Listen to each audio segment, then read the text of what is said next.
첫째 주 민들레교회 주일 예배 오신 모든 분들을 환영합니다. 네, 우리 서로 바라보시면서 인사 나누시겠습니다. 잘 오셨습니다. 네, 사랑하고 축복합니다. 네, 함께 예배해서 기쁩니다. 네, 우리 몸이 불편하지 않으시다면 그 자리에서 일어나셔서 우리 사도신경으로 먼저 신앙을 고백하겠습니다. 전능하사 천지를 만드신 하나님 아버지를 내가 믿사오며 그 외아들 우리 주 예수 그리스도를 믿사오니 이는 성령으로 잉태하사 동정녀 마리아에게 나시고 본디오 빌라도에게 고난을 받으사 십자가에 못 박혀 죽으시고 장사한 지 사흘 만에 죽은 자 가운데서 다시 살아나시며 하늘에 오르사 전능하신 하나님 우편에 앉아 계시다가 저리로서 산자와 죽은 자를 심판하러 오시리라. 성령을 믿사오며 거룩한 공예와 성도가 서로 교통하는 것과 죄를 사하여 주시는 것과 몸이 다시 사는 것과 영원히 사는 것을 믿사옵나이다. 아멘.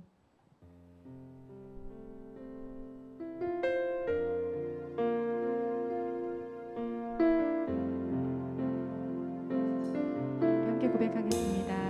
아버지 사랑, 아버지 사랑 내가 노래해. 아버지 은혜 내가 노래해. 그 사랑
당한 그 어린 양 승리하신 왕 그 이름 예수 죽임당한 그 어린 양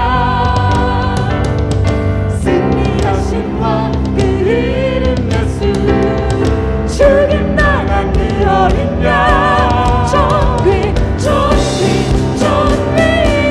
영원하신 은혜 완전하신 사랑 나의 주 위하여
찬송과 존귀와 영광과 경배를 받으시기에 합당하신 하나님 아버지, 우리 주 예수 그리스도의 그 영화로우신 이름을 우리가 높여드립니다. 이 시간 자비하신 보좌 앞에 우리를 불러주셔서 가까이 이끌어주심을 감사합니다. 우리의 자격이 아니라, 우리의 어떠함이 아니라 오직 예수님의 보혈을 보시고 그 피로 말미암는 의를 우리에게 주셔서 오늘도 우리를 마치 완전한 자처럼, 흠없는 자처럼 가까이 불러주시고, 우리가 드리는 예배가 참 연약하기 그지없지만 우리 예배를 기뻐 받으시기를 원하시는 아버지 앞에 우리의 작은 중심을 올려드립니다. 이 시간 성령님 우리를 사로잡아 주시고, 성령님 우리를 다스려 주시고, 우리 안에 겸손한 마음을 주시고, 우리 안에 갈급한 마음을 주시고, 주님만을 만나기를 원하는 마음 주시옵소서. 말씀을 가르쳐 우리를 깨우치시고, 말씀의 길로 행하며 주님의 거룩한 말씀 위에 굳게 서서 주님의 이름만 높이는 삶으로 우리를 거룩한 예배자들로 이 시간 세우시는 복된 은혜가 이곳에 충만하게 하여 주시고, 주님의 이름만이 모든 존귀와 영광이 돌아가는 시간 되게 하여 주옵소서. 같이 합심해서 기도하겠습니다. 하나님 아버지, 감사를 드립니다. 우리를 사랑하셔서 이 예배의 자리로 우리를 초대해 주시고 우리를 가까이 불러주신 아버지께 감사합니다. 우리의 자격이 아니라, 우리의 실력이 아니라, 우리의 어떠함이 아니라 오직 예수 그리스도의 보혈이 우리를 감싸고 우리를 덮으시고, 아버지 하나님, 우리가 그 의를 힘입어서 아버지 앞에 이 시간 두려움 없이 섰습니다. 하나님 아버지, 이 시간 모든 존귀와 영광을 받으시옵소서. 보좌 우편에 앉아 계신 우리 주 예수님, 그 크고 영화로우신 이름에 우리가 무릎을 꿇고 모든 힘이 주라고 시인하며 경배합니다. 주님 영광을 받으시옵소서. 이 예배 가운데 주의 성령께서 운행하여 주시옵소서. 주의 성령께서 주의 백성과 사람의 마음을 다스려 주시옵소서. 주님을 만나는 시간이 되도록 주님께서 우리의 예배를 기뻐 받으시기를 원하오시오니 우리의 작은 중심이지만 이 시간 주님 앞에 올려드립니다. 성령님 사로잡아 주시고 다스려 주셔서 주의 이름에 합당한 영광을 드리게 하여 주시옵소서. 모든 존귀와 영광을 주님께 만드리도록 주님 우리를 거룩한 예배자로 빚으시는 시간 되시도록 주님 역사하여 주시옵소서. 주님 크신 이름을 높여드립니다. 할렐루야. 주님 높여드립니다.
우리를 가까이 불러주신 아버지, 예수 그리스도의 십자가의 그 법의 피로써 우리를 죄에서 속량하여 자녀 삼아 주신 그 사랑을 감사하며 이 시간 아버지 앞에 감사함으로, 기쁨으로, 또 거룩한 떨림으로 이 자리에 나왔습니다.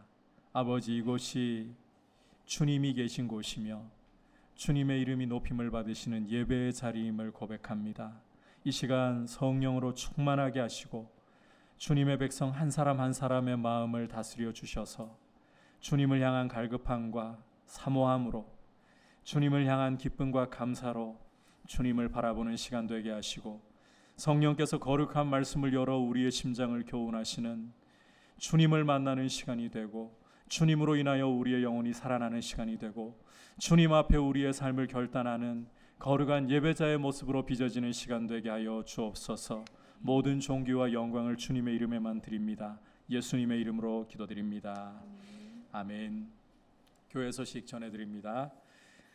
지금 27일부터 시작된 사회적 거리두기가 전국 3단계로 계속 진행 중에 있습니다.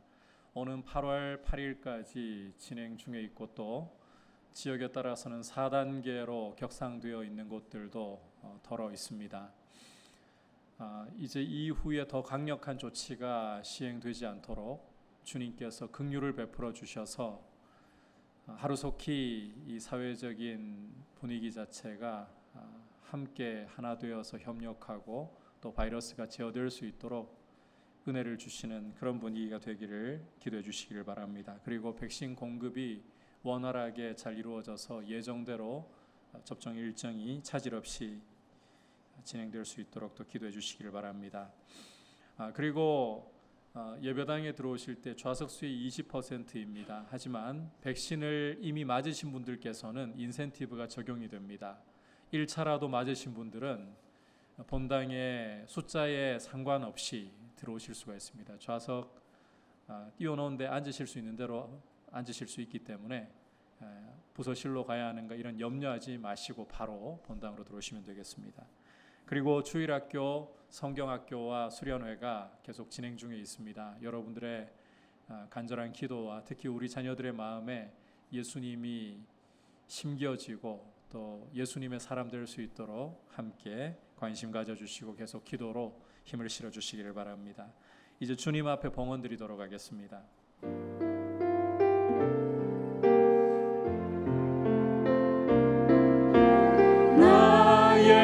생명을 드리니 주 영광 위하여 사용하옵소서. 내가 사는 날 동안에 주를 찬양하며 기쁨의 제물 되리.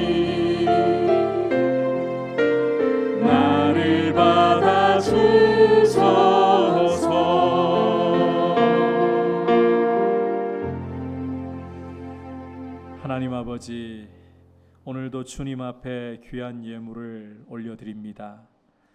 이 예물에 우리의 사랑과 우리의 믿음의 고백을 담아서 올려드립니다. 하나님 아버지께서 우리 삶의 공급자가 되시고 보호자가 되시고 우리의 필요를 너무나 잘 아셔서 영광 가운데 부족함이 없도록 채워주심을 신뢰하고 존귀와 영광을 주님 앞에 올려드립니다. 주님, 하루하루 주님과 믿음으로 동행하게 하시고 주님을 기쁘시게 하는 삶이 되도록 늘 은혜 가운데 우리의 걸음을 지도하시고 특히 무더위로 또 바이러스로 여러 가지 어려운 형편 가운데 있지만 성도님들을 주님의 불꽃 같은 눈동자로 살펴서 주야로 졸지도 않으시고 주무시지도 아니하시는 이스라엘의 전능자께서 친히 그늘이 되시고 피난처가 되어 주시옵소서. 예수님의 이름으로 기도드립니다. 아멘. 말씀을 듣기 전에 잠시 소개를 좀 드리려고 합니다. 새가족 소개를 잠시 드릴 텐데 3부에 등록하셔서 인사를 하셨습니다만 이렇게 2부 그리고 1부도 있긴 하지만 2부에 오셨으니까요. 2부 성도님들께 잠시 소개를 좀 드리도록 하겠습니다. 김춘옥 성도님, 이아람 성도님 자리에서 잠깐 좀 일어나 주시겠습니까? 벌써 이제 한 석 달 이상이 되신 것 같아요. 3부에 계속 예배를 드리시다가 오늘 이렇게 2부로 예배를 참석하셨습니다. 김춘옥 성도님과 이아람 성도님, 어머니와 따님 되시죠? 이렇게 이아람 성도님의 아들 초등부에 또 같이 등록을 했고요. 따뜻한 박수로 환영해 주시기 바랍니다. 네, 감사합니다. 자리에 앉으시면 되겠습니다. 그리고 정윤이가 이제 3일이죠? 13일인가요? 3일인가요? 3일 맞죠? 네, 군에 입대를 하는데 우리가 어느 순간부터 이제 군에 입대하는 우리 청년들을 군 선교사로 파송하곤 했습니다. 정윤이 잠깐 앞에 나오라고 하기에는 좀 부담을 가질 것 같아가지고 자리에서 한번 일어나주고요. 간사님 반주 좀 해주시겠어요? 우리 축복하도록 합시다. 손 내밀어서 정윤이를 위해서 너는 시냇가에 심은 나무라. 군 생활을 주님 은혜 가운데 건강하게 믿음 가운데 잘할 수 있도록 우리 손 내밀어서 자리에서 일어나가지고 축복할까요? 너는 시냇가에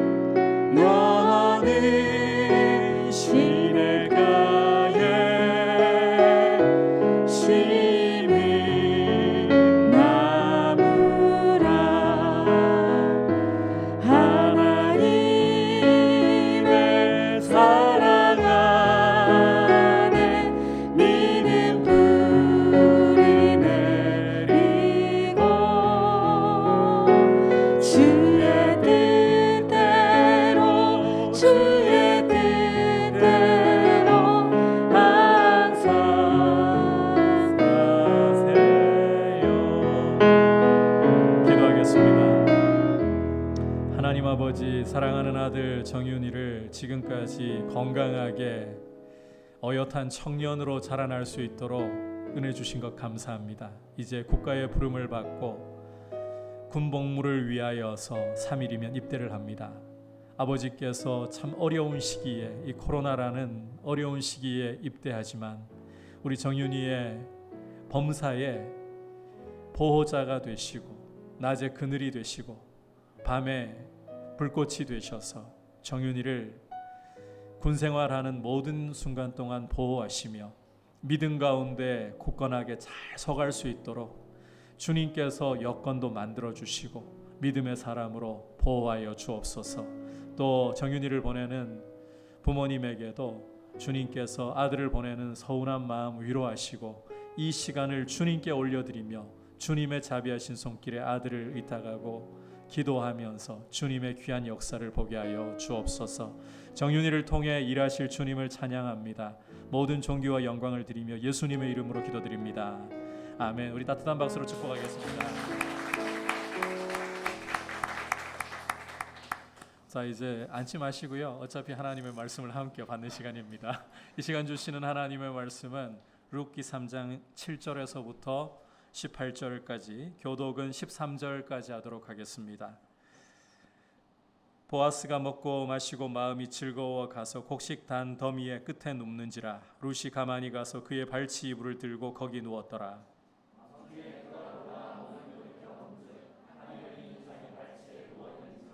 이르되 내가 누구냐 하니 대답하되 나는 당신의 여종 룻이오니 당신의 옷자락을 펴 당신의 여종을 덮으소서. 이는 당신이 기업을 물을 자가 됨이니이다 하니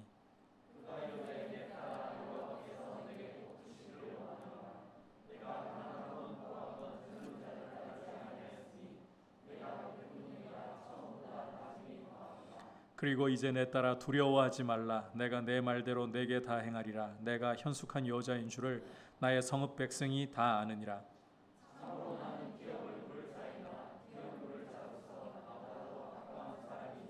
다 같이 이 밤에 여기서 머무르라. 아침에 그가 기업 물을 자의 책임을 내게 이행하면 좋으니 그가 그 기업 물을 자의 책임을 행할 것이니라.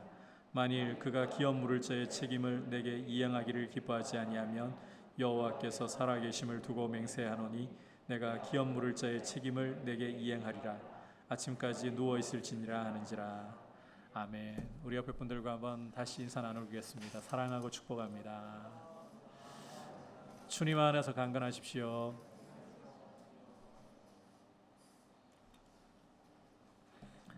지난 시간 룻에게 나오미가 중매 작전을 지시하는 것을 보았습니다. 나오미는 보아스가 보리 타작하는 시간을 작전 시행의 시간으로 삼아서 보아스와 룻을 연결시키려고 했습니다. 하지만 지난 시간 살펴본 것처럼 이 중매 작전이라는 것은 상식으로만 본다면 상당한 위험 부담을 감수해야만 된다.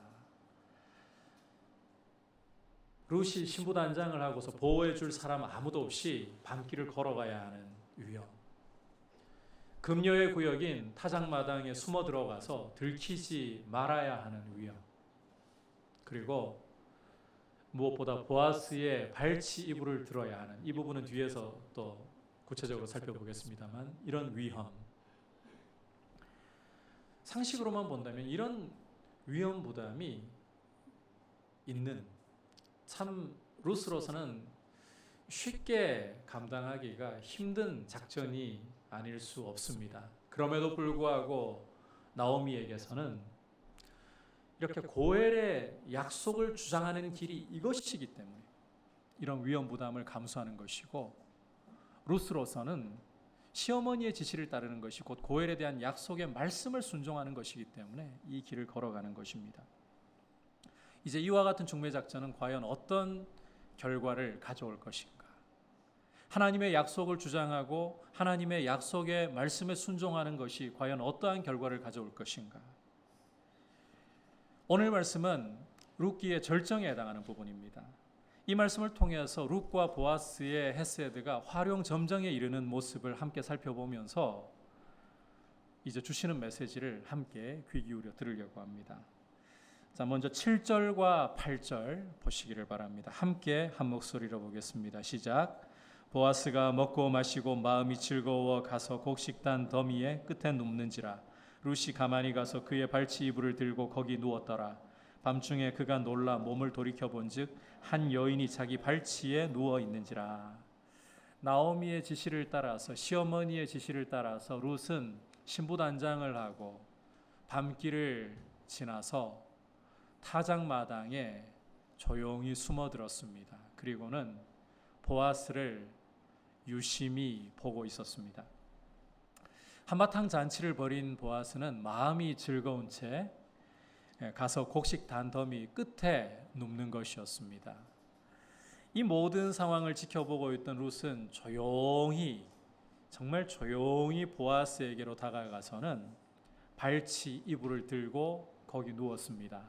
여기 발치 이불을 든다, 이것은 아주 완곡하게 번역을 한 것이라고 말씀을 드렸죠. 히브리 원문대로 직설적으로 번역을 하게 되면 아랫도리를 벗긴다, 발을 벗긴다, 아랫도리를 벗긴다, 이런 뜻이에요.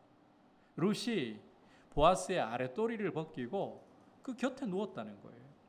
다시 말해서 보아스가 고엘 역할을 해줄 것을 행동으로서 표현을 했다는 것입니다.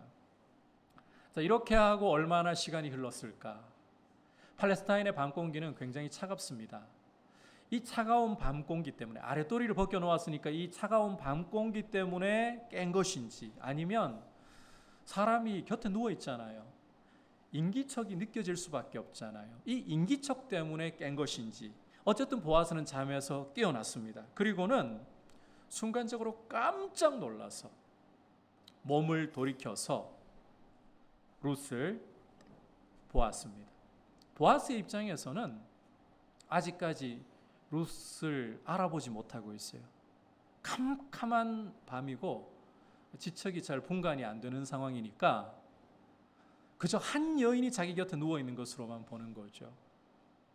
그래서 9절 머리 부분을 보시면 놀란 채로 룻에게 내가 누구냐 이렇게 묻고 있는 겁니다.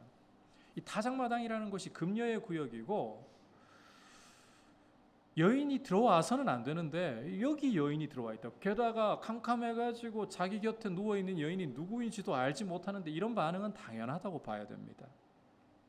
자, 이런 보아스의 질문에 이제 룻이 대답을 하는데, 오늘 이 대답이 말씀 전체에서도 가장 중요한 내용 중에 하나이다라는 점을 우리가 생각을 하면서 이제 9절 룻의 대답을 함께 확인을 해보도록 하겠습니다. 대답하되부터 같이 읽겠습니다. 시작.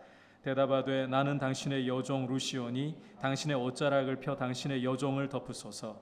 이는 당신이 기업을 물을 자가 됨이니이다 하니. 룻은 자기를 가리켜서 당신의 여종이라고, 당신의 여종 룻이라고 밝히면서 당신의 옷자락을 펴 나를 덮으소서 이렇게 요청을 하고 있습니다. 그 이유로 보아스 당신이 바로 기업 물을 자, 즉 고엘이 되기 때문입니다. 이렇게 설명을 하고 있어요. 자, 이 중에서, 이 룻의 말 중에서 당신의 옷자락을 펴 당신의 여종을 덮으소서, 이 부분을 주목을 해야 합니다. 여기 옷자락에 해당하는 히브리어가, 히브리어 한 번만 더 쓸게요. 카나프라는 단어인데, 룻기에서 이 카나프라는 단어가 등장하는 것이 여기가 처음이 아니에요. 이미 2장에서 사실은 등장한 적이 있습니다. 언제인가 보아스가 룻을 처음 만나서 룻의 헤세드를 칭찬하면서 축복하는 말 속에 들어있었어요. 우리 2장 12절을 함께 읽어보도록 하겠습니다. 시작. 여호와께서 내가 행한 일에 보답하시기를 원하며 이스라엘의 하나님 여호와께서 그의 날개 아래에 보호를 받으러 온 내게 온전한 상 주시기를 원하노라 하는지라. 이 말씀 보시면 보아스는 룻의 헤세드를 칭찬하면서 두 차례나 여호와의 이름으로 축복을 하고 있습니다. 그 중에서도 두 번째 축복을 보시면 이스라엘의 하나님 여호와께서 그의 날개 아래에 보호를 받으러 온 내게 온전한 상 주시기를 원하노라. 바로 여기 날개에 해당하는 히브리어가 카나프예요. 날개가 바로 히브리어로 카나프라는 말입니다. 이 점을 염두에 두고 다시 3장으로 돌아와서 보면 루시 보아스에게 요청하는 말의 의미는 이런 것입니다. 보아스, 당신이 처음 나를 본 날 여호와께서 그 날개, 그 카나프 아래 보호받으러 온 나에게 온전한 상 주기를 원한다고 말씀을 하셨지요. 그렇다면 이제 당신의 옷자락을 펴, 당신의 카나프를 펴서 당신이 나에게 온전한 상이 되어 주십시오. 여호와의 온전한 상이 되어 주십시오. 왜냐하면 당신이 여호와의 말씀에서 약속한 고엘이 되기 때문입니다. 더 쉽게 말하자면 보아스, 당신은 여호와께서 나에게 상 주시기를 원한다라고 말했는데 말로만 그치지 말고 행동으로 고엘의 의무를 행해달라는 거예요. 당신이 여호와의 말씀에 약속한 고엘의 자격을 갖춘 사람이니까 말로서만 아니라 그 의무를 지금 나에게 행함으로써 당신이 여호와의 날개가 되어주고 당신이 여호와의 온전한 상이 되어주십시오. 말로만 하지 말고 행함으로 옮기라는 것입니다. 여러분, 이 말이 굉장히 중요해요. 이 말은 루세 헤세드가 활용 점정에 이른 말입니다. 이 부분은 뒤에서 좀 더 살펴보기로 하고요. 이 말은 우리에게도 굉장히 중요한 말이라는 점을 강조하고 싶습니다. 우리는 하나님이 이루어 주시기를 원한다. 하나님이 복 주시기를 바란다. 이런 말로서 하나님께 책임을 떠넘긴 채 종종 우리의 책임을 간과할 때가 있기 때문입니다. 예컨대 말씀을 읽고 묵상하고 말씀에 순종하는 것, 내가 해야 할 의무입니다. 기도를 부지런히 힘쓰는 것, 내가 해야 할 의무입니다. 이런 부분은 하나님이 대신해 주실 수가 없어요. 내가 해야 할 의무예요. 그런데 우리는 말씀을 부지런히 잘 읽고 묵상하게 해주세요.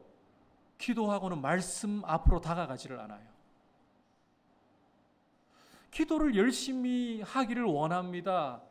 소원만 하고 기도의 자리에 나아가지를 않아요. 여러분, 이것은 우리에게 주어진 의무에 대해서 태만한 거예요. 하나님이 대신 말씀을 읽어주신 거 아닙니다. 하나님이 대신 기도해 주시는 것 아닙니다. 우리가 말씀을 읽고 우리가 기도를 해야 되는 거예요.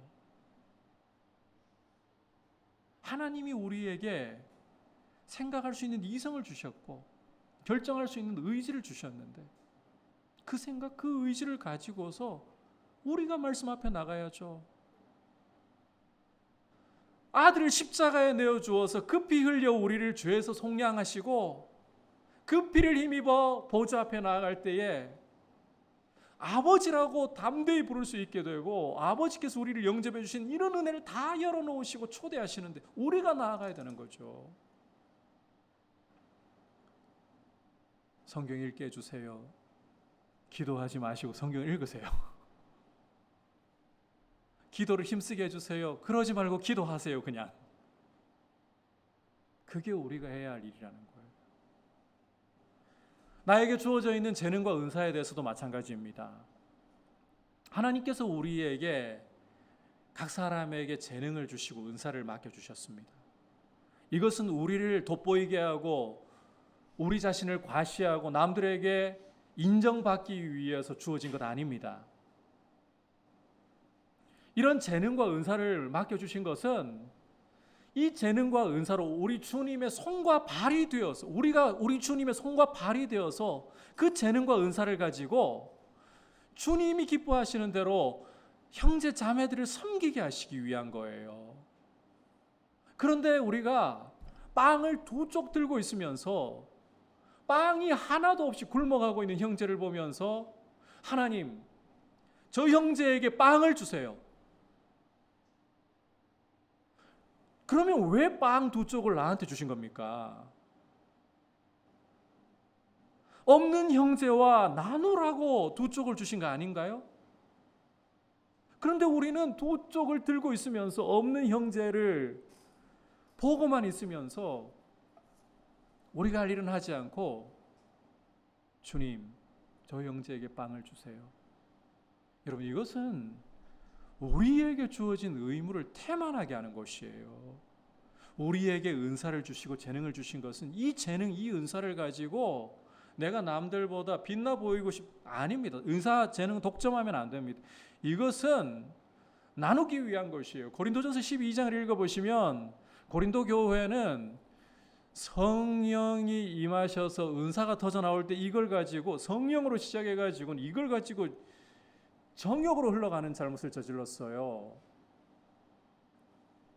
특히 고린도 교회는 이 말을 굉장히 중요시하는 교회였고 이 방언의 은사를 굉장히 중요시하는 교회였습니다. 방언 못하면 이게 뭐 제대로 성령 받은 것인가 이런 식으로 생각할 정도로 이 방언의 은사를 받은 사람들은 자기를 돋보이게 하려고 더 예배 중간에도 방언으로 말씀 전하는 거 방해가 될 정도로 방언으로 그렇게 기도해버리고 예배를 어지럽히고 그러면서도 자기를 돋보이게 하려고 했어요.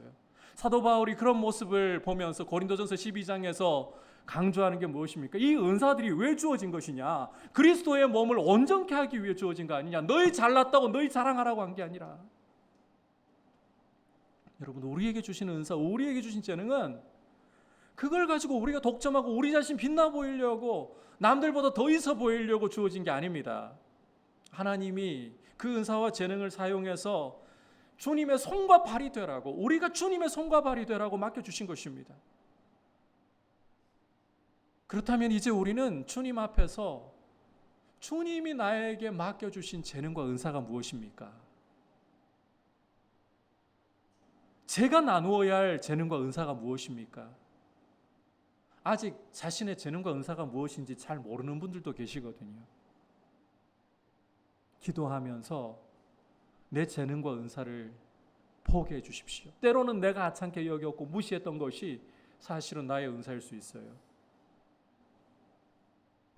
여러분, 제 이야기를 해서 죄송합니다. 저는 이렇게 강단에 서가지고 말을 할 만큼 성향이 담대한 사람이 아닙니다. 굉장히 내향적인 극내향성의 사람이에요. 그래서 하나님이 목사의 길로 부르셨다는 거 확인했을 때 저에게 확증을 한 번 더 달라고까지 하나님께, 안 그러고는 앞에 서가지고 말할 자신이 없었거든요. 사람 앞에 서기만 하면 떨리는데 생각해 두었던 말도 하얗게 사라져 버리는데 그런 사람이 여러분 말하는 은사를 갖고 있다고 생각하겠어요? 저도 몰랐어요. 그런데 주님이 저를 이 길로 부르신 것을 확인하고 확증을 받고 처음 강단에 섰는데 말씀을 선포하는데 되더라고요. 저는 말 못할 줄 알았는데 여러분이 자신의 은사와 재능을 아직 발견하지 못하고 계실 수도 있어요. 별것 아니라고 생각하고 묻어두었을 수도 있어요. 주님 앞에서 여러분 아직 자신의 은사가 무엇인지 재능이 무엇인지 발견하지 못했다면 기도하면서 주님 포기해 주십시오. 때로는 주님이 공동체를 통해서 그걸 이루시잖아요. 공동체 안에서 여러분 함께 교제하고 섬겨보십시오. 그러면 옆에 분들 중에 집사님을 보니까 이런 게 참 탁월한 것 같아. 사람을 너무 잘 챙기는 것 같아. 교사 한번 해보시면 어떻겠어요? 이런 이야기들이 들려올 때 있어요. 그게 여러분의 은사일 가능성이 높아요. 그래서 기도하면서 공동체 가운데 함께 어우러지는 게 너무너무 중요합니다. 그리고 그 은사를 가지고 여러분 한 달란트 받은 사람처럼 묻어놓지 마세요. 혹은 그것 가지고 주님은 뒤로 밀어버린 채 내가 빛나 보이려고 그렇게 앞서 나가지도 마십시오. 우리는 가만 내버려두면 그냥 앞서 나가거든요. 주님도 뒤로 밀어버리고 예수와 함께 십자가에 못 박혀 죽은 사람으로서 내가 빛나 보이고 싶은 것을 오늘도 십자가에 못 박아버리고 형제를 위해 함께 우리의 재능과 은사를 나눌 수 있는 이런 길을 걸어가는 저와 여러분 될 수 있기를 주님의 이름으로 축복합니다. 오늘 루스의 말은 말로만 하지 말고 당신의 의무를 행하십시오. 굉장히 중요한 말입니다. 이 말이 루스의 헤세드의 활용 점정의 이런 모습을 보여준다도 과언이 아닐 정도로 중요합니다. 우리도 이 말을 통해 우리 자신의 모습 돌아보고 내가 해야 할 의무, 나에게 주신 재능과 은사를 주님 앞에서 다시 한번 돌아보면서 주님의 손과 발이 되고자 하는 이 의무를 행하는 귀한 사람들이 되기를 축복합니다. 이제 계속해서 10절과 11절 말씀으로 넘어가서 보아스의 답변을 보도록 하겠습니다. 같이 읽겠습니다. 시작. 그가 이르되 내 딸아 여호와께서 내게 복 주시기를 원하노라. 내가 가난하건 부하건 젊은 자를 따르지 아니하였으니 내가 베푼 이내가 처음보다 나중이 더하도다. 그리고 이제 내 딸아 두려워하지 말라. 내가 내 말대로 내게 다 행하리라. 내가 현숙한 여자인 줄을 나의 성읍 백성이 다 아느니라. 자, 이제 룻의 요청에 대한 보아스의 대답이라고 했잖아요. 보아스는 룻의 말을 듣고서 자기가 룻을 처음 만났던 날 룻의 헤세드를 칭찬하면서 축복했던 말을 드디어 떠올리기 시작했을 겁니다.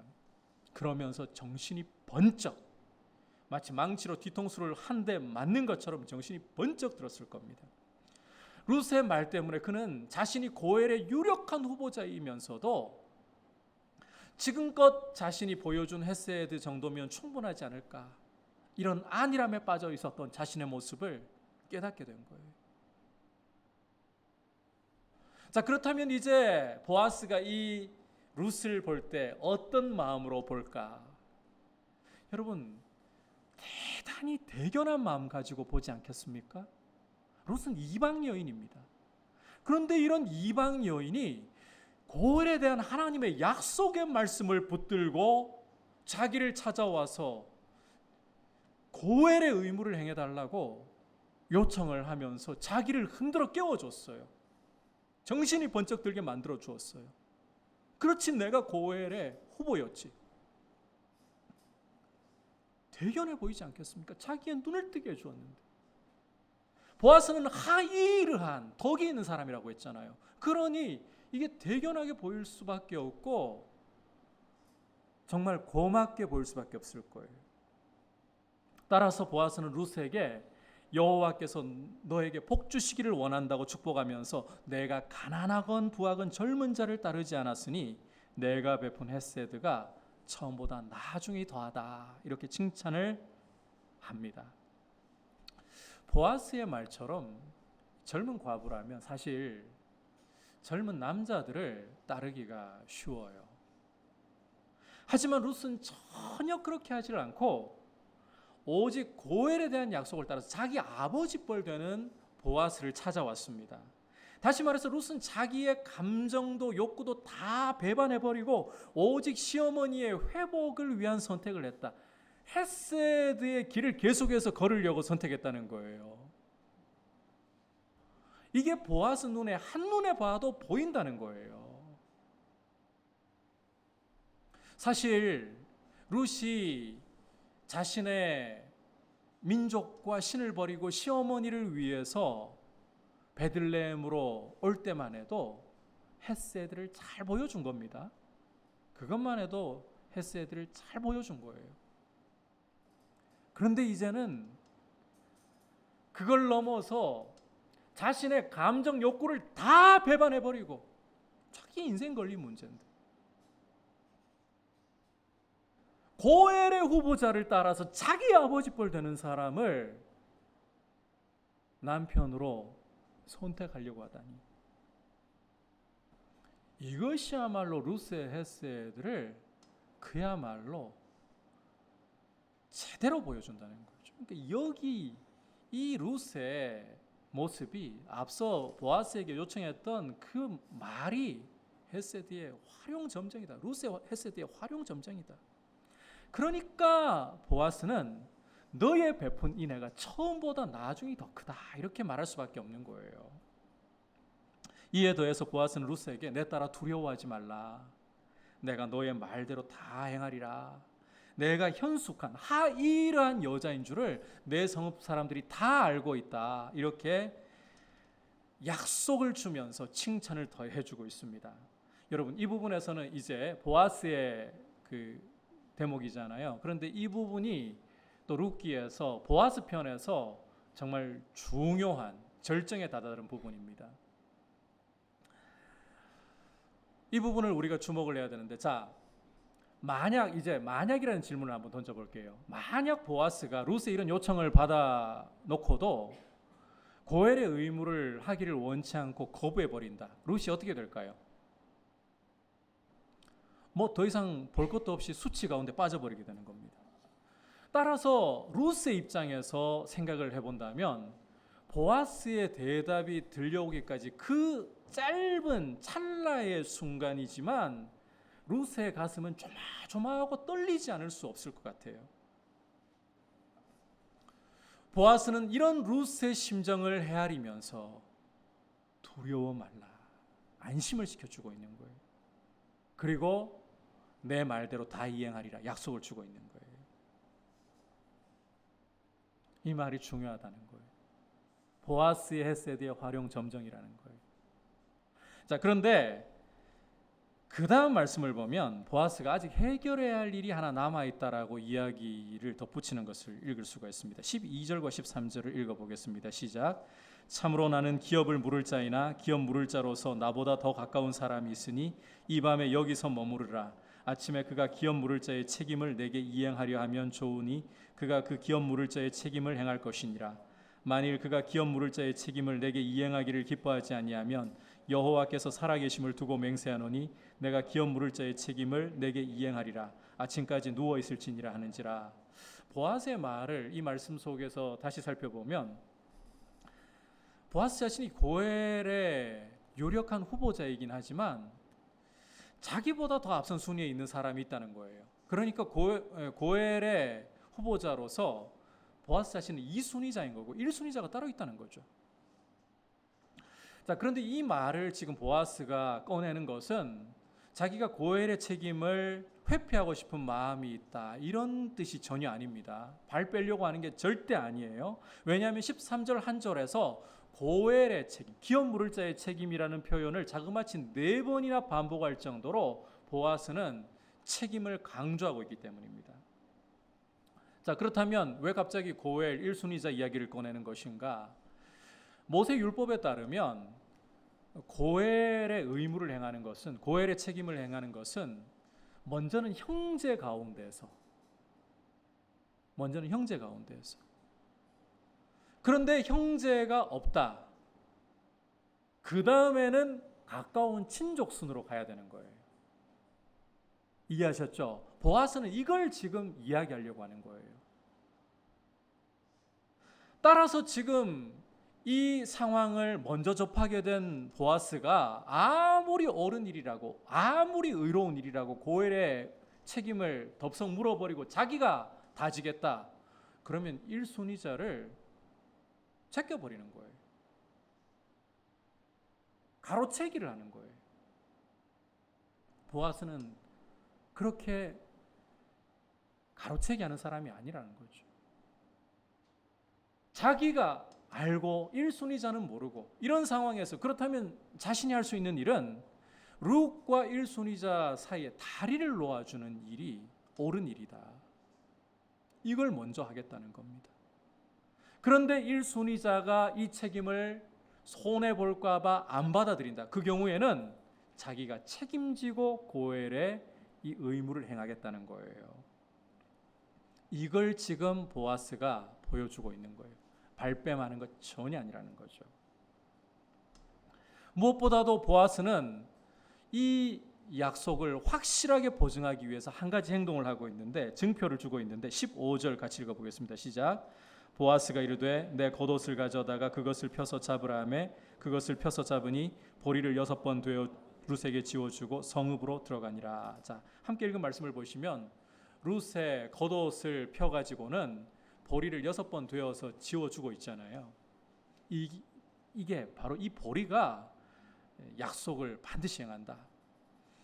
고엘 1순위자와 연결시켜 주려고 내가 지체하지 않고 일을 진행할 것이고 만약 그 사람이 거부할 경우에는 내가 책임진다. 이걸 보증해 주는 증표라는 것입니다. 고엘 1순위자 이야기로 잠시나마 찰나이지만 룻의 마음을 졸이게 만드는 것 같았습니다. 그런데 알고 보니까 보아스는 사실상 고엘의 책임을 정말 말씀대로 책임 있게 행하려고 했다. 이게 드러나고 있는 거예요. 그리고 여러분께서 18절을 보시면 나오미가 이 모든 상황을 듣더니 보아스에 대해서 확신을 가지고 있잖아요. 그런 상황이라는 거예요.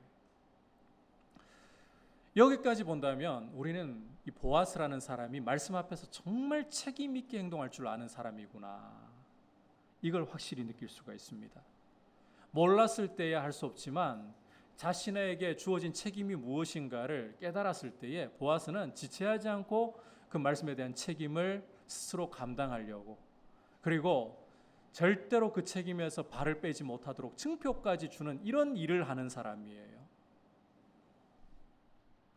이걸 보면 보아스는 굉장히 멋있는 사람이구나. 우리가 4장에 가서 보아스의 모습을 고엘 1순위 후보자와 비교해 본다면 단순히 멋있다는 말로도 부족할 정도로 이 보아스라는 사람은 탁월한 사람이라는 것을 새삼 느끼게 됩니다. 여러분 4장으로 미리 좀 가가지고 살펴보시면요, 고엘의 그 1순위자를 보아스가 성문에서 앉아서 기다리다가 만나거든요. 그리고는 상황 설명을 하면서 당신이 고엘 1순위자로서 책임을 맡으라. 그때 이 1순위자가 처음에는 나오미의 밭을 사가지고 농사를 지어가지고 이 늙은 과부 나오미만 봉양을 하게 되면 별 손해가 없을 것 같아가지고 흔쾌히 받아들여요.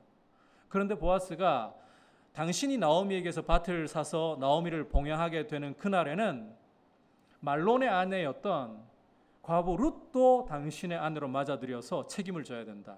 죽은 엘리멜렉의 대를 이어주고 그 재산에 대해서도 그 아이, 거기서 태어나는 아이에게 돌려줘야 된다.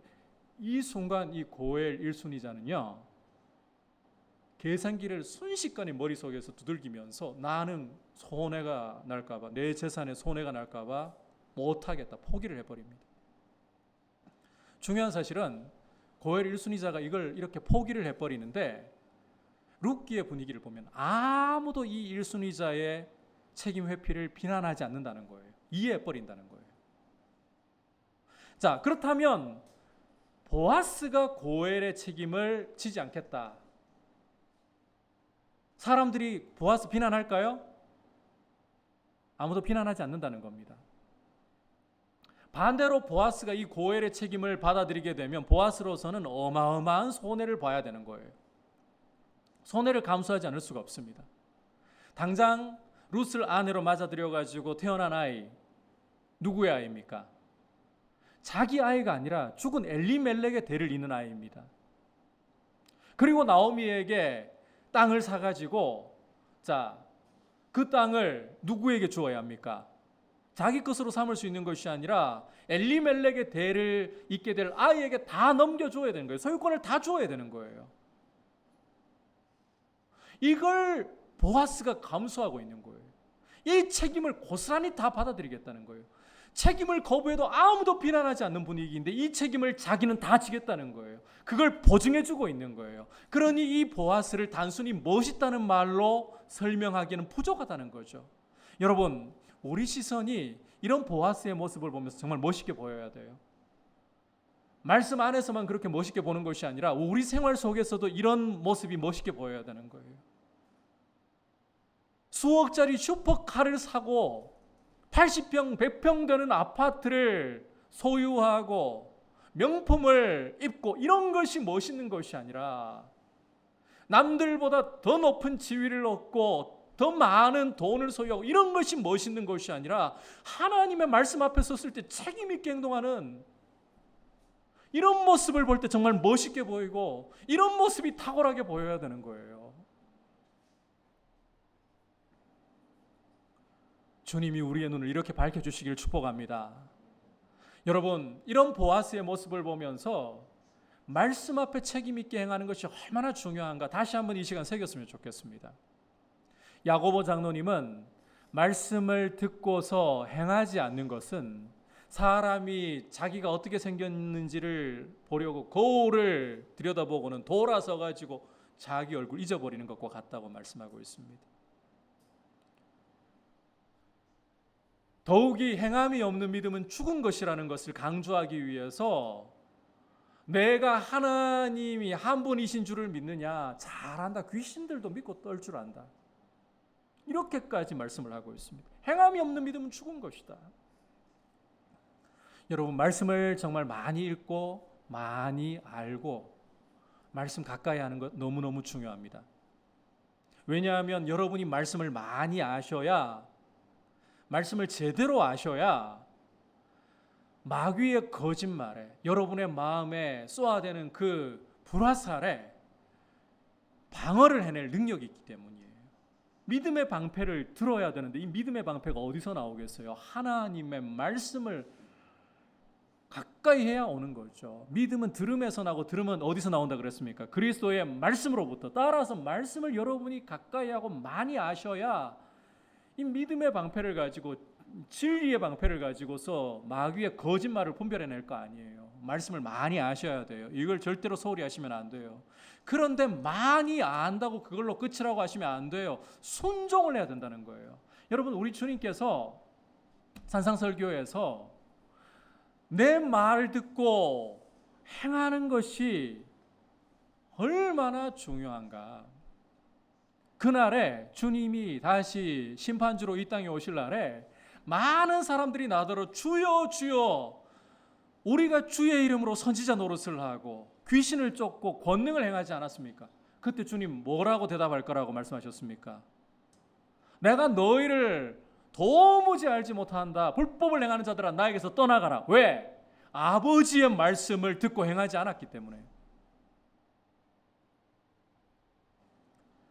하루는 우리 주님이 집안에서, 어떤 집안에서 말씀을 전하고 계시는데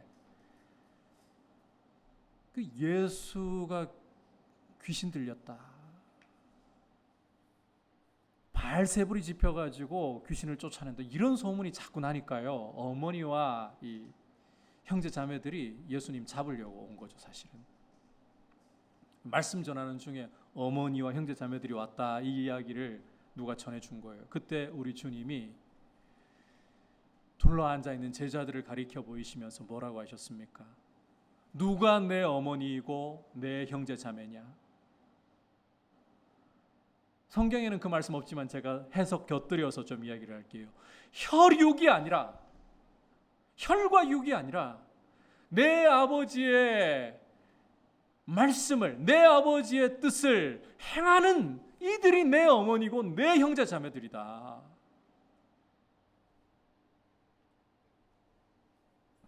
여러분들이 잘 아시는 대로 요나 선지자는 하나님의 음성을 굉장히 민감하게 듣는 사람이었습니다.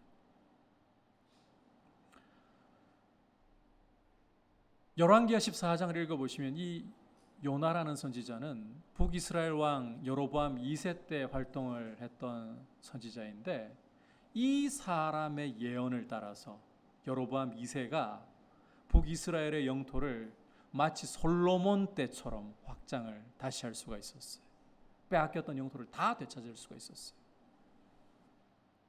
그만큼 이 요나는 하나님의 음성을 민감하게 알아듣는, 이 사람 때문에 이스라엘 영토가 회복되었기 때문에 민중의 선지자로 추앙받을 만한 인물이었습니다. 그런데 이 사람에게 여러분이 요나서를 읽어보시면 하나님이 저 큰 성읍 니느웨로 가서 그것을 쳐서 외치라. 요나가 어떻게 했습니까? 여호와의 낯을 피해서 하나님 말씀대로 쳐서 외치라고 말씀은 그렇게 하지만 니느웨 가가지고 말씀을 쳐서 외치면 하나님이 분명히 전 니느웨 불쌍히 여겨버리실 건데 이게 싫어가지고요. 니느웨 방향은커녕 요바로 내려가서 정반대에 있는 다시스로 가는 배를 타고 오늘날 스페인으로 가는 배를 타고 도망을 가버렸잖아요. 말씀을 민감하게 잘 알아들으면 뭘 합니까? 순종을 하지 않는데. 여러분, 앞서 말씀드린 것처럼 말씀을 많이 아는 것, 이걸 절대 간과하시면 안 돼요. 결코 이 일을 소홀히 해서는 안 돼요. 우리 영혼의 생명이 걸려있기 때문에. 그런데 아무리 알아도 순종하지 않으면 소용이 없어요. 단 한 말씀이 주어져도 그 말씀에 순종하는 것, 말씀 앞에 책임 있는 태도가 중요한 거예요. 책임지려고 해야 돼요. 여기서 이런 질문을 혹시 마음에 떠올리시는 분이 계실지 모르겠습니다. 아니, 내 인생도 내가 책임질 수 없는데 어떻게 말씀을 책임지고 행할 수가 있을까? 여러분, 하나님은 우리의 연약함 너무나도 잘 알고 계십니다. 우리의 무능함도 너무나도 잘 알고 계십니다.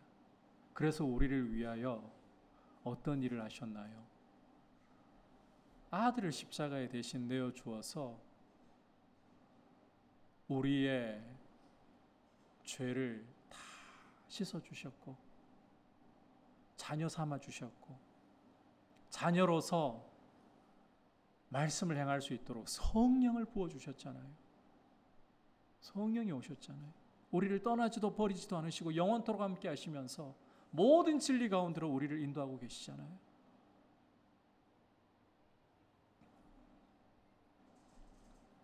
우리는 넘어질 수 있어요. 그런데 하나님은 그걸 몰라서 말씀 앞에 책임 있게 행동하라고 말씀하시는 게 아닙니다.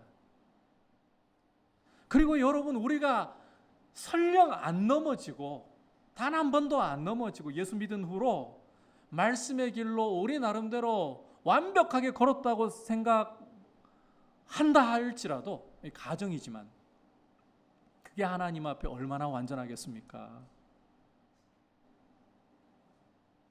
우리가 하나님 앞에 드리는 것들이 흠없고 완벽해서 받으신다고 생각합니까? 우리가 오늘 이렇게 이 예배의 자리에 모여가지고 예배하는 게 정말 하나님을 기쁘시게 할 만한 정말 그만한 순수함과 자질이 있어서 이 예배를 받으신다고 생각하십니까? 우리가 하나님께 드리는 봉사가 그만한 정말 하나님께 도움이 된다고 생각해서 우리 봉사를 받으신다고 생각하십니까? 전혀 그렇지가 않습니다. 만물이 주에게서 나오고 주로 말미암고 주에게로 돌아가지 않습니까? 여러분, 우리가 드리는 이 예배 한번 여쭤볼게요. 예배 시간에 여러분 잡생각 전혀 안 듭니까? 말씀 듣다가도 어떤 말씀 가운데 어떤 것이 딱 연결고리가 지워지면 그것 따라 가지고 잡생각을 그쪽으로 하게 되는 게 우리 뇌의 구조 아닙니까?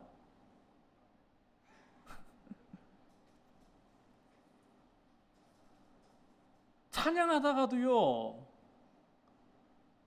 여러분 집에 혹시 가스 불 끄고 왔나 이런 생각 들 때 없습니까? 그리고 솔직히 현실적으로 이야기를 해볼게요. 몸이 너무 피곤하면 안 졸려고 해도 말씀 듣다가 나도 모르게 껌뻑 그럴 때 있지 않습니까?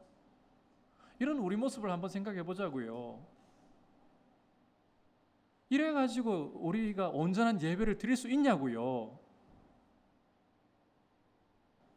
이런 예배 하나님께 정말 드릴만 하겠냐고요. 그럼에도 불구하고 하나님이 왜 우리의 예배를 받으실까요? 우리의 연약한 모습을 먼저 보시기보다 예수의 보혈을 의지하고 아버지 앞에 예배하기 원합니다. 이 중심 있는 거 이거 하나 보시고 기뻐하시는 거예요. 완전해서가 아니에요. 돼서가 아니에요. 성령으로 도와주셔서 예배를 받으시는 거예요. 받기로 작정하시는 거예요. 우리의 봉사 하나님께 도움 하나도 안 돼요. 오히려 불편해요. 그런데 자녀 삼으신 우리가 아버지 앞에 조금이라도 우리의 삶이 하나님께로부터 은혜로 세워진 삶이기에 아버지 위에 살고 싶어요. 그 자체를 기쁘게 여기시는 거예요. 하나님의 자비하심이 그렇게 큰 겁니다. 왜 우리를 귀하게 여기시고 왜 우리의 형편없는 참 그 예배 드리는 모습만 이야기할 게 아니라 설교도 마찬가지. 어떤 저명한 학자가요, 우리 시대에 목회자들의 설교를 생각해 본다면 처참하다. 하나님의 이 영화로운 말씀을 이렇게밖에 대언할 수 없는 현실이 처참하다. 그럼에도 불구하고 하나님이 이런 설교들을 통해 당신의 백성을 가르치시고 먹이시는 게 신비롭다 그러십니다. 하나님의 자비인 거예요. 따라서 이제는 이와 같은 하나님의 자비 앞에 있다면 내가 약해서, 내가 부족해서라고 하지 말고 오히려 그 크신 자비가 감사하고 그 자비 앞에서 아버지, 말씀 앞에 넘어질 수 있는 것이 나의 모습일지라도 나머지는 성령님의 손에 맡깁니다. 아버지 손에 맡깁니다. 내딛겠습니다. 이 태도로 나아가기를 축복합니다. 이것을 아버지께서 기뻐하십니다. 이런 모습으로 우리가 말씀 앞에 책임 있는, 그리고 하나님의 손과 발이 되는 귀한 성도들이 될 수 있기를 주님의 이름으로 축복합니다. 오늘 말씀을 통해서 보아스와 룻 이 두 사람의 헤세드가 활용 점정을 보이는 모습을 보았습니다. 이 말씀을 통해서 두 가지 메시지를 들었죠. 첫 번째로 은사와 재능을 가지고서 주님의 날개가 되고 주님의 손과 발이 되려고 하십시오. 그리고 말씀 앞에서 책임 있는 태도, 순종하는 태도를 힘써 드릴 수 있기를 주님의 이름으로 축복합니다. 이제 말씀을 생각하면서 546장 주님 앞에 고백드리겠습니다. 박수 치면서 주님께 고백드리겠습니다. 주님 약속하신 말씀 위에서 영원토록 주를 찬송하리라. 소리 높여 약속 믿고 굳게 서리라. 굳게 서리 영원하신 말씀 위에 굳게 서리. 굳게 서리. 그 말씀 위에 굳게 서리. 주님 약속 영원하신 주의 사랑 힘입고 영원하신 주의 사랑 힘이 성령으로 힘써 싸워 이기며 약속 믿고 굳게 서리라. 굳게 서리. 굳게 서리. 영원하신 말씀 위에 굳게 서리. 굳게 서리. 그 말씀 위에 굳게 서리. 4절 주님 약속하신 말씀 위에서 성령 인도하는 대로 행하며 주님 품에 항상 같이 걸으며 약속 믿고 굳게 서리라. 굳게 서리. 굳게 서리. 영원하신 말씀 위에 굳게 서리. 굳게 서리. 그 말씀 위에 굳게 서리라. 이 시간 말씀을 생각하면서 기도하겠습니다. 하나님 아버지, 하나님 앞에서 내가 행해야 할 의무를 소홀히 하지 않도록 주님이 나에게 맡겨주신 재능과 은사는 나를 통해서 주님이 일하시겠다는 증표입니다. 나를 통해서 빈곤하고 가지지 못한 형제를 채우시겠다는 주님의 의도입니다. 우리의 은사를 그렇게 바라볼 수 있도록 주님 도와주시고 내 은사를 내 눈을 열어 보게 하셔서 주님을 위해, 형제들을 위해 사용할 수 있는 넉넉한 마음, 주는 것을 복되게 여기는 마음을 주시고 주님 말씀 앞에 책임 있게 순종할 수 있는 사람이 되도록 내 연약함을 돌아보는 것이 아니라 실패하고 넘어질 수 있을지라도 그러나 주님의 십자가 붙들고 한 걸음을 옮길 줄 아는 사람 되게 해달라고 이 시간 같이 합치면서 기도하겠습니다. 하나님 아버지 감사를 드립니다. 오늘 말씀을 통해서 하나님 아버지 우리에게 주신 재능과 은사라는 것이 주님 내가 독점하고 내 자신이 빛나 보이기 위해서 내 자신이 사람들 앞에 잘나 보이기 위해서 주목받고 인정받기 위해서 주어진 것이 아니라 주님의 손과 발이 되어서 형제들을 섬기라고 주신 것임을 아버지 다시 한번 생각합니다. 주님 나에게 주신 은사에 대해서 재능에 대해서 주님 앞에서 깨어서 살펴보고 아버지 이것을 또한 눈을 열어서 어떤 모습으로 사용해야 할지를 주님 가르쳐 주시옵소서.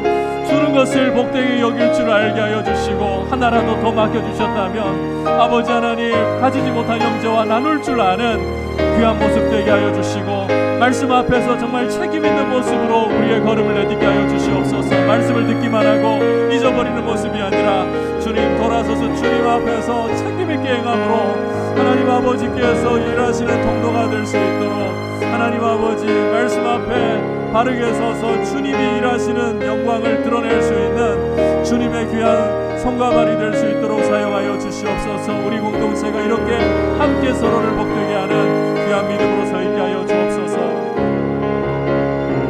자리에서 일어나서 주님 앞에 고백드리겠습니다. 굳게 서리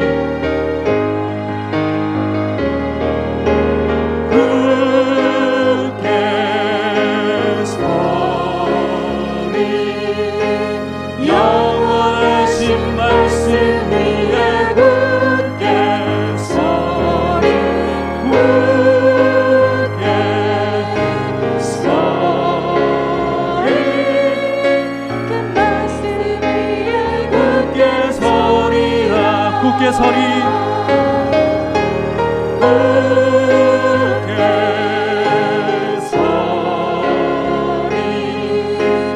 영원하신 말씀 위에 굳게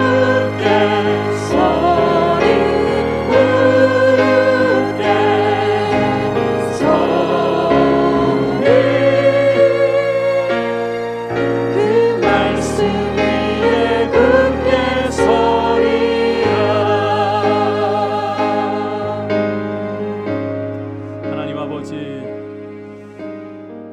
우리에게 주신 재능과 은사가 무엇인지를 볼 수 있도록 성령께서 우리 눈을 열어주시고 공동체 안에서 우리에게 주신 은사를 교제 가운데 봉사 가운데 발견하게 하시며 우리 형제들을 위해 이웃을 위해 주님의 손과 발로서 사용하게 하여 주옵소서.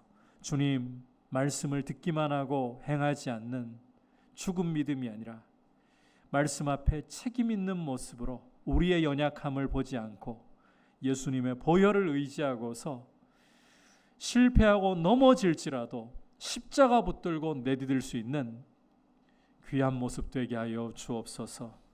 우리 주 예수 그리스도의 크신 은혜와 하나님 아버지의 지극하신 사랑과 성령 하나님의 감화감동 충만하게 하시는 은혜의 역사가 하나님 앞에서 하나님의 손과 발이 되어 형제들을 섬기며 말씀의 길로 걸어가기를 원하는 모든 주의 백성들 위해 열방을 섬기시는 선교사님들 위해 이제부터 영원토록 함께 계시기를 간절히 축원하옵나이다.